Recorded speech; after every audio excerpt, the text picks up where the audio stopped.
नमस्कार, हमारे चैनल वेदांत में आपका स्वागत है। दोस्तों, आज का हमारा विषय है प्रतीक तथा प्रतिमा उपासना। प्रतीक क्या है? प्रतीक का अर्थ है वे वस्तुएं जो थोड़े बहुत अंश में ब्रह्म के स्थान में उपास्य रूप से ली जा सकती हैं। प्रतीक द्वारा ईश्वरोपासना का क्या अर्थ है? इस संबंध में भगवान रामानुज कहते हैं, जो वस्तु ब्रह्म नहीं है उसमें ब्रह्म बुद्धि करके ब्रह्म का अनुसंधान प्रतीकोपासना कहलाता है। भगवान शंकराचार्य कहते हैं, मन की ब्रह्म रूप से उपासना करो, यह आध्यात्मिक उपासना है, और आकाश ब्रह्म है, यह आधिदैविक। मन आभ्यंतरिक प्रतीक है और आकाश बाह्य। इन दोनों की ही उपासना ब्रह्म के रूप में करनी होगी। वे कहते हैं, इसी प्रकार आदित्य ही ब्रह्म है, जो नाम को ब्रह्म के रूप में भजता है। इन सब वाक्यों से प्रतीकोपासना के संबंध में संशय उत्पन्न होता है। प्रतीक शब्द का अर्थ है किसी की ओर जाना, और प्रतीकोपासना का अर्थ है ब्रह्म के स्थान में ऐसी किसी वस्तु की उपासना करना जो कुछ या अधिक अंशों में ब्रह्म के सदृश हो पर स्वयं ब्रह्म न हो। श्रुतियों में वर्णित प्रतीकों के अतिरिक्त पुराणों और तंत्र शास्त्रों में भी प्रतीकों का उल्लेख है।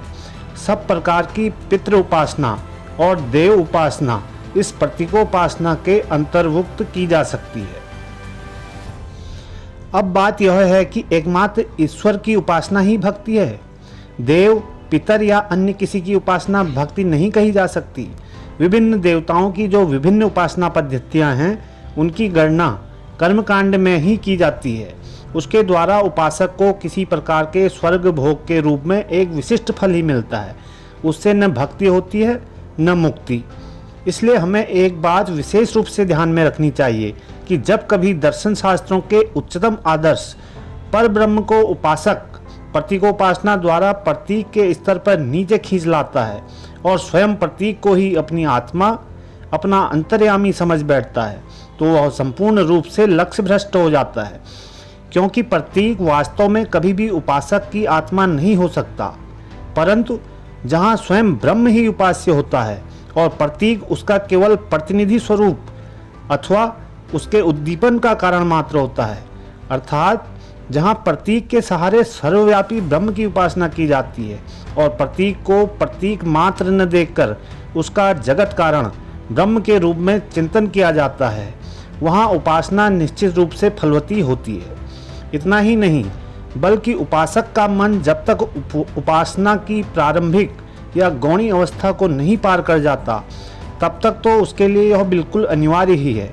अतएव जब किसी देवता या अन्य किसी पुरुष की उपासना उस देवता या पुरुष के रूप में ही की जाती है, तो इस प्रकार की उपासना एक कर्म मात्र है और वह एक विद्या होने के कारण उपासक उस विशेष विद्या का फल भी प्राप्त करता है।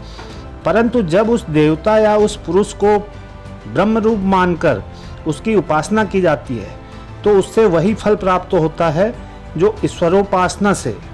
इसी से यह स्पष्ट है कि श्रुतियों और स्मृतियों के अनेक स्थलों में किस प्रकार किसी देवता, महापुरुष अथवा अन्य किसी अलौकिक पुरुष को लिया गया है और उन्हें उनके देवत्व आदि स्वभाव से ऊपर उठा उनकी ब्रह्म रूप से उपासना की गई है।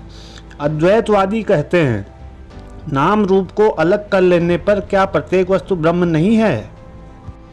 विशिष्टाद्वैतवादी कहते हैं, वे प्रभु क्या सबकी अंतरात्मा नहीं है?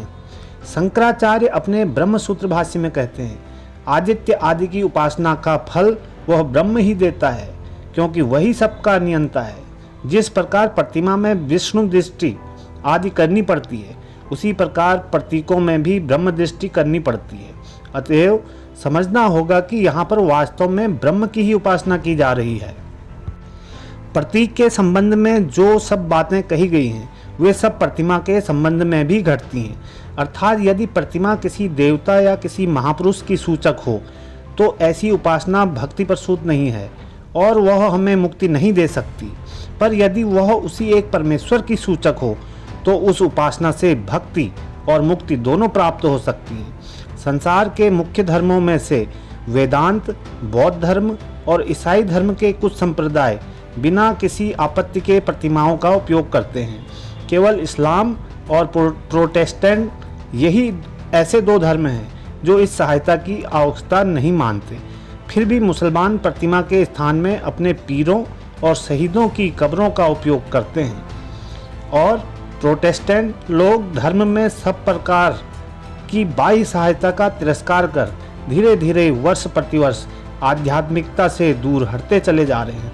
यहाँ तक कि प्रोटेस्टेंटों और केवल नीतिवादी कॉम्टे के शिष्यों तथा अज्ञेयवादियों में से कोई भेद नहीं रह गया है। फिर ईसाई और इस्लाम धर्म में जो कुछ प्रतिमा उपासना विद्यमान है वह उसी श्रेणी की है जिसमें प्रतीक या प्रतिमा की उपासना केवल प्रतीक या प्रतिमा रूप से होती है, ब्रह्म दृष्टि से नहीं। अतएव वह कर्मानुष्ठान के ही समान है, उससे न भक्ति मिल सकती है न मुक्ति।